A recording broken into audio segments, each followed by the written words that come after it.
I'm 6 years old and my lungs are burning. I can taste blood. I look down and I watch my green Gola trainers pounding on the tarmac. And I look up and I watch the race leaders disappear around the bend. 1 lap to go. And I run harder still. So hard and so fast that I forget to breathe. And now I feel sick. My bottom lip starts to go. I start to falter and I'm looking along the barrier and there he is. My dad. He steps over and he scoops me up in his arms. And I'm a mess of sweat and hair and a little bit of vomit. And I am crying my little eyes out. I'm crying because I have gone as hard and as fast as I think I could, but I haven't made the finish line. And I'm crying because I think I've failed. Both my parents are Olympic rowers. They went to Moscow in 1980, and I grew up in a household where there is an Olympic bronze medal just on the living room wall. I thought that was normal. I thought perhaps that was something you just went and bought down at home base. I was raised in an environment where I was led to believe that I could honestly do anything I wanted to if I just worked hard enough for it. And thanks to my parents, I got a pretty good deal when it came to the gene pool. And as the years went by, I worked that gene pool to within an inch of its life. I did weightlifting, cycling, acrobatics, rugby, football, judo, trampolining, anything and everything under the sun when it came to sport. By age 21, I'd followed in my parents' footsteps, and I was an elite athlete rowing for Great Britain, with a dream of becoming Olympian myself one day too. But in pursuit of being physically the best that I could be, I kind of lost sight of who I was as a whole. And after a few years at that elite level, what I was doing day in, day out, the sacrifices that I was having to make, they just weren't making me happy anymore. And this time it was my mum that scooped me up in her arms. And she held me as I looked at my dream of being Olympian just like them, square in the eyes, and I let it go. What followed was that I thought I should go and get a normal job. That's what you do, age 24, go and get a normal job. And so I spent my days in a big corporation looking at PowerPoint boxes and Excel documents and discussing perhaps whether the next marketing campaign needed a bit more zhuzh. I sat there at my desk one day and I just thought, is this it? Is this me from now until the end of time? Is this everything I have to give the world? And the answer was no. And so if the answer is no, then the chances are I probably wasn't getting the most back in return. And I didn't see it now, I do see it now, that what had happened is I'd placed my life, myself, in a set of limits that were completely defined by someone else. I mean, I was progressing in a steady, measured pace, and it's a lot easier to live your life that way, to be told when you can and can't move on, what you are and aren't capable of. But the problem is you end up this 50% version of yourself. There is a wonderful quote by a spiritualist called Debbie Ford, and she says that we are born as a castle of 1,000 rooms. And as time goes by, we get jaded, we get worn down, and we board up parts of ourselves. And we end up, in adulthood, as a one-bed flat in Englefield Green. Nothing wrong with Englefield Green. I love Englefield Green. This is what happened to me. I wasn't even a one-bed flat. I was pretty much a broom cupboard. And so I shut my eyes, Excel document in the background, and I asked that golden question. What would I do if I could do anything tomorrow? And before I tell you the answer to that, it was a good answer. I'm going to talk to you about the Disney creation process. Disney are some of the creators of the greatest films ever made. Every single one incredibly unique, but they're all made using the same creative process. And it happens in 3 stages. First, we're going to start here with the dreamer. This guy's job is just to dream, to come up with the most far-fetched, ridiculous ideas, throw them out in the hundreds and the thousands.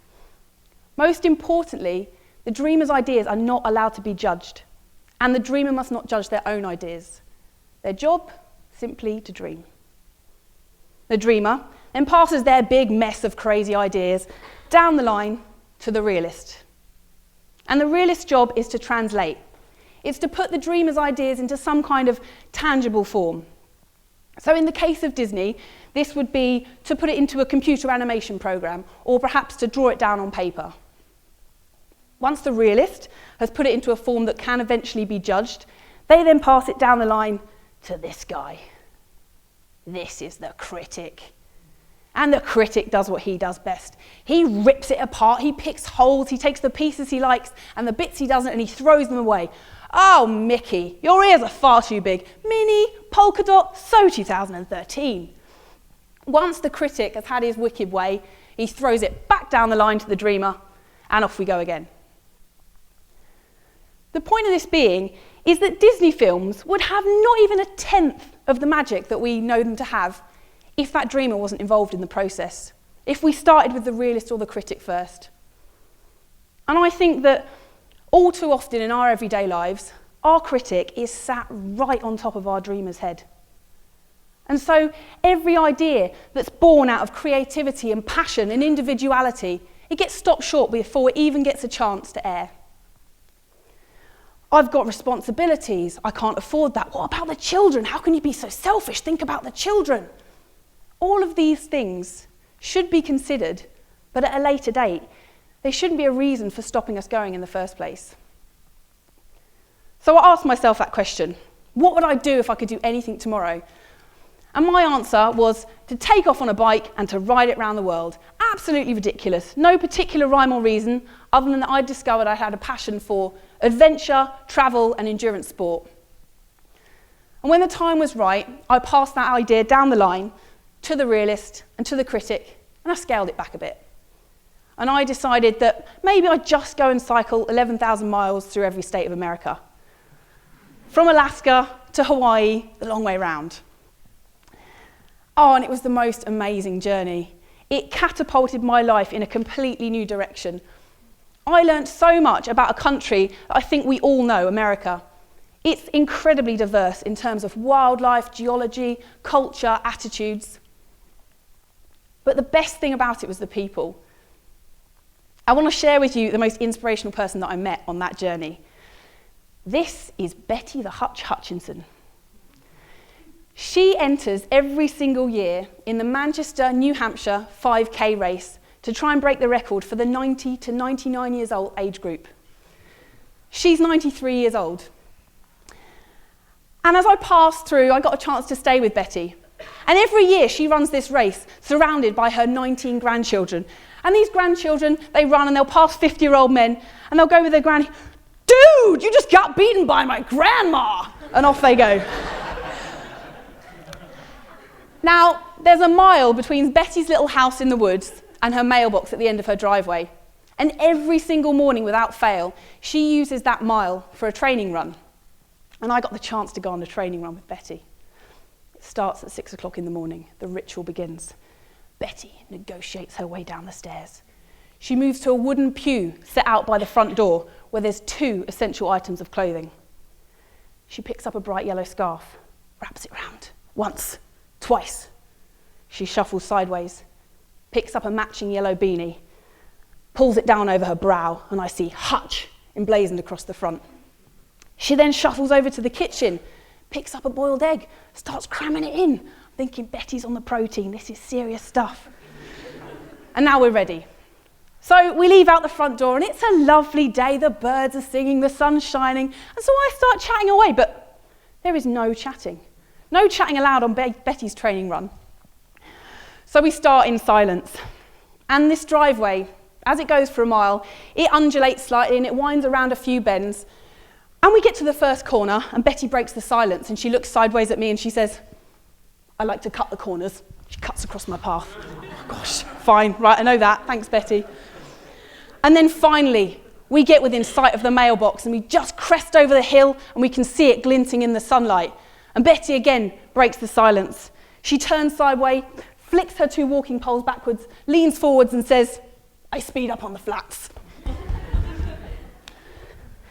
Now, spending time with Betty was such an eye-opener because here is a woman who at 93 years age, I'm sure she has had to deal with doctors, with her family saying, "Take it easy, Betty. You're too old. You don't need to do this. Make it to the finish line gently and with grace. And she hasn't listened. I'm sure she's got a little voice inside her head that tells her exactly the same thing day in, day out. But at 93 years old, she is still in search of her limits. And I think if I'm half the woman that Betty is at 93, I'll be a very, very happy girl. So, I'd finished my American bike ride, and I went back into my day job. And I went back into that 50% version of myself because it was easy, and I didn't really know what else to do. But the problem with glimpsing your true passion, that thing that makes your heart sing, is that once you've seen it, it can't be unseen. It's like a can of worms on steroids. There is no putting the lid back on, and there shouldn't be. So I started to think about other journeys. And I thought about running journeys. And every time I thought about a running journey, I thought, nah, that's not for me. I get injured if I run more than 3 times a week. I mean, I like to run, I really enjoy it, but I'm not really a runner. So I thought I'll leave the running journeys to other people. And then I read this book called Born to Run. And in this book, it talks about the Tarahumara Indian tribe who can run 435 miles in 48 hours. Yeah. And they will routinely run 250 miles. Men, women, children, grandmas, all ages. It's just like popping down the shops for some milk. 250-mile round trip. No problem, apparently. And I looked at them, and I looked at me, and I thought, hang on. There are some differences, but genetically speaking, we're not that far apart. And if this is within them to run those kinds of distances, then surely it's somewhere within here too. And then I read on a bit more, and I found that we, as human beings, all of you included, have the greatest endurance of all mammals on the planet. What a gift. And actually how we used to hunt our prey to death. So the antelope, it would sprint and it would stop, and it would sprint and it would stop, and we'd just keep on running. And then we'd catch it up, we'd smash it on the head and eat it for tea. That is how we caught our prey. And then actually I was honest with myself, and I realised the only reason that I wasn't going to do a running journey was because I wasn't actually thinking that I could make it to the finish line. And what would people think of me if I failed? And I thought that is absolutely the most ridiculous reason not to start anything. So I found a trail in a country that I really, really wanted to explore, New Zealand. It's called the Tierra Trail. It goes for 2,000 miles from Bluff at the very tip of the southern island, all the way up to Cape Reinga in the north. And I decided that I was going to run this solo and unsupported with all my gear on my back. 72 marathons, carrying my camping gear, my food, water, everything I'd need, completely unsupported. Great idea, isn't it? You should have seen me the night before I left. I was petrified. I had my own critic having a go, saying, you're going to end up stranded up a mountain pass, you're going to be alone in the wind and the snow, and there's going to be no shelter. I had an injury on my right foot that I was carrying that I thought might flare up a few days in. And very kindly, other people had actually lent me their critics too. That was nice. And people were saying to me, you can't run with a backpack, you'll give yourself osteoarthritis. You've never run that far before, this isn't possible. And so when I started, I was, needless to say, completely petrified. But I want to tell you a little story about denial. Preparation with the backpack was meticulous. A week before I left, I went out and bought one. Thought that was a great start. And then I measured and weighed out all my gear. And it came to around about 7 kilos. And I thought, whoa, 7 kilos, that's all right. And it looked very neat in its pile. And I thought I can handle 7 kilos, that's okay. And then I put a few more things in. And I put a few more things in. And it actually ended up looking like this. But I didn't weigh it because I didn't want to know. I had an inkling that it was a little bit heavier than 7 kilos, but I thought, we don't need to know that. Unfortunately, halfway through the trip, for some reason, people I met on the trail, they didn't believe me. I'd say, oh, I've got a backpack. Oh, how big's your backpack, Anna? You're running. Yeah, it must be pretty light. Oh, 7 kilos. Really? 7 kilos? I go, yes, not too bad, is it? But I got to one host's house, and they really, really didn't believe me. So while I was having a shower, they took my pack with all my gear in it, and they went and weighed it. And what I thought was actually 7 kilos was in fact 14. And that had meant when I'd been running for up to a week between towns and carrying 7 days worth of food, that I'd been running with 20 kilos on my back. But I didn't think it was beneficial to know. You can't ever prepare for every single challenge that is ahead of you. And if, like me, you have a tendency to freak yourself out a bit, the moral of this story is just tell yourself lies and it will all be okay. Now, I want to share with you the worst day from my run, because I think that it's in our darkest moments we learn the most about ourselves. Fear was a frequent visitor on my journey. New Zealand, much as it is the developed world, can be a very remote place, especially in the South Island. There's only 4.5 people that live in the whole country, and there's 8.5 million that live in London alone. So the fact is, when I was on the trail in the South Island, if something happened, if I fell over and I couldn't activate my safety tracker, the chances are that no one was going to come by for a couple of days, and that frightened me.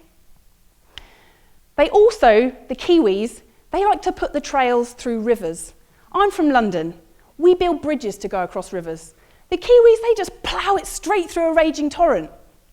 And this particular day, I had to cross a river 30 times, and I'd started to get into this ritual. I was mostly frightened, but I'd get up to the edge of the river and I'd take my GPS safety tracker off of my backpack and I'd put it in a waterproof bag and I would clip it to my bra. And I'd shuffle up, take a deep breath, and off I'd go. Sometimes the river was only up to my calf or my knee, but at other points it was right up to my chest. And I'd been going through this day and the going was slow. I had to run 18 miles and I was making really, really slow progress. I was becoming frustrated, tired, and constantly frightened. And then I stepped off a rock, and the undergrowth gave way, and I went over on my ankle with a really loud crack. I wasn't concentrating, I just stepped off a rock and slipped. Please be okay. I hate this section, it's absolute.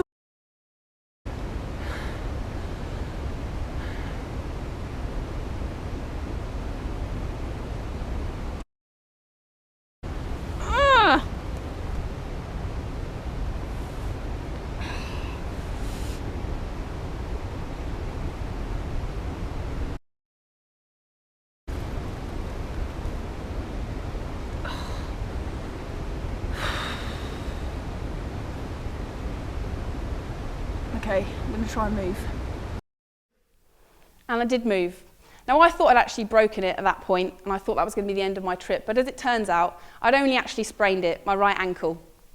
And I don't know if anyone here has ever sprained an ankle, but for some reason, the sprained ankle then takes it as complete permission just to keep going. I would run along and it'd go, whoa, this is what we do now, let's roll. And it took me 4 hours to hobble to the place that was flat enough for me to pitch up my tent. And I crawled in, and I looked at this ballooning ankle, and I thought about my options. And they were to either go 2 days back in one direction to the town I'd just come from and sit it out there, or I could go 4 days onto the bush alone and try and make it to the next town. And I just needed someone to talk this through with. I hated going backwards, but the thought of going forwards, I thought, am I being a complete idiot?